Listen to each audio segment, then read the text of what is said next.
Hello mga ka-pretty, kakauwi ko nga lang galing bukid at tingnan nyo naman, uhaw na uhaw ang person. Huy, charot.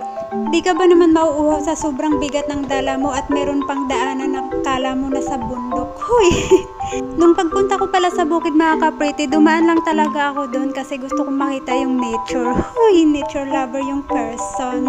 Charot.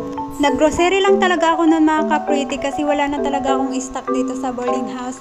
Bukas na kasi yung start ko sa trabaho mga ka-pretty, yung in-applyan ko kahapon. At kaya nag-stock na ako ng mga pagkain dito mga ka-pretty.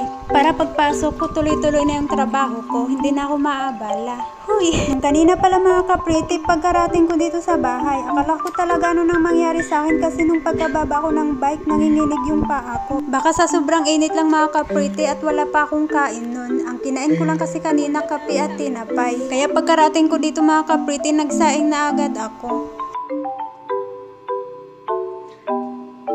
Ano ba naman yan? Hindi ko alam kung natansya. So ayun na nga mga ka-pretty, kahit nanganganib na yung buhay ko. Huy! Charot!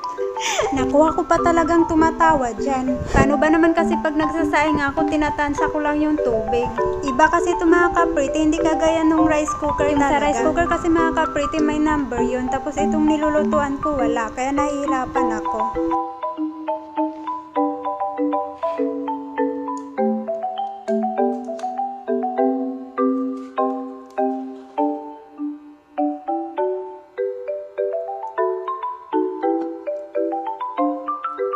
So hanggang dito na lang mga ka-pretty. Thank you for watching. See you on my next vlog. Bye!